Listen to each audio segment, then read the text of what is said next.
I'm Dr. Morgan Cutlip. I'm a Ph.D. in psychology, relationship expert, and consultant. I have worked with numerous couples as they have navigated the painful and incredibly difficult work of rebuilding trust after a major betrayal.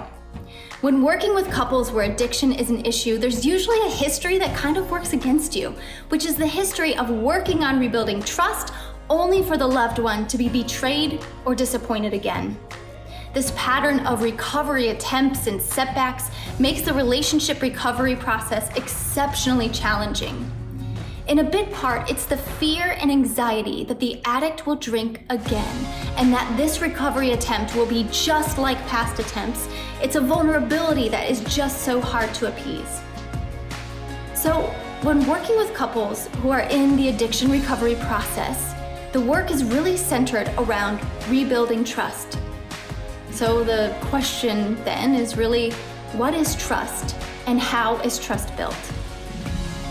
When it comes to relationships, trust is really about the belief we have about someone, the opinion of them we hold in our mind, the belief that they are safe, reliable, worthy of our trust, or the belief that they are unsafe and dishonest.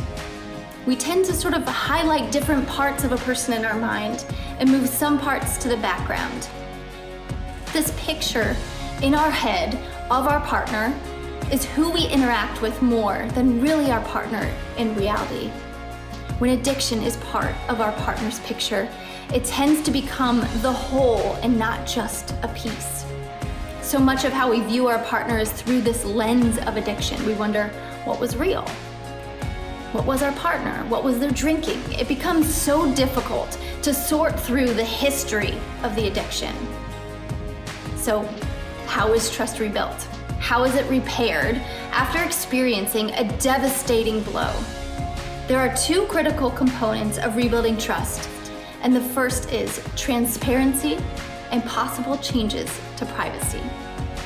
Transparency means that there might be things revealed about the indiscretions of the past, but also transparency means that potentially some changes in privacy might have to occur moving forward. Without transparency, rebuilding trust just relies on past indiscretions as the data. There's nothing new to replace the old experiences. Transparency demonstrates that there's nothing to hide, that changes are being made, and that it's safe to rebuild trust once again. This is such an incredible benefit of Soberlink. It allows the recovering alcoholic a tool to demonstrate to loved ones through transparency, hey, I have nothing to hide. And if I have a setback, you're gonna know because I wanna be helped. I want you to be a part of this process. There are no more secrets. A second aspect in rebuilding trust is the investing and then testing of trust, meaning you have to give a little trust and then observe what somebody does with it. The tricky part when working with couples through the addiction recovery process is that there's often a history of repeated hiding, lying, or even sneaking around to maintain the addiction. Perhaps even loved ones or children were put in harm's way. So there's this worry of, if I invest my trust, how do I know it will be honored? How do I know we won't be right back where we've always been and I'll get hurt or our children will be hurt?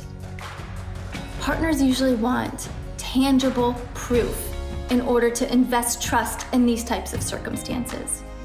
Soberlink provides tangible proof to loved ones in the recovery circle and allows them to invest trust and get real-time feedback on how their loved one is doing with their recovery. It offers a peace of mind which is priceless. I've often found when working with couples who are rebuilding trust is that the one who broke the trust starts to kind of feel frustrated that almost everything they do is questioned, like their partner doesn't even believe them anymore. This dynamic can be really hard on a relationship, and it's important to remember that the alcohol use disorder is a disease and that the user is looking to recover from this disease. The participant does not want to continue to break trust, to drink, to continue to put their closest relationships in harm's way. Soberlink is such a valuable asset in navigating this incredibly common issue by allowing the participants to share their tests in real time with their recovery circle of loved ones. This isn't meant to catch the participant failing or falling short or shame them for some moral shortcoming, but rather to empower the user to be an active participant in their sobriety and the rebuilding of trust, the relationship recovery. One of the objections I've heard before regarding Soberlink is that the participant has some resistance, feeling like it's an attempt to control them or control their recovery. However, when you speak to the partners of alcoholics, I only have heard concerns coming from their hearts, love and worry about their partner's sobriety, and the safety and concern of their children or loved ones. Again, Soberlink frees users from the accusations of not maintaining sobriety and empowers them to demonstrate in tangible ways the dedication that they have to staying sober. Soberlink is a tool that is empowering to both the participant in their addiction recovery process, as well as their loved ones. It lets them know that things are moving on track, that things are getting better, that it is safe to invest some trust in their loved one, and that the participant is willing to be transparent and is dedicated to their sobriety. I see Soberlink as almost a symbol of the commitment to sobriety and to doing the hard work of rebuilding trust in a relationship. This is so important for couples as they are reconstructing and reimagining a new life together and finally moving forward.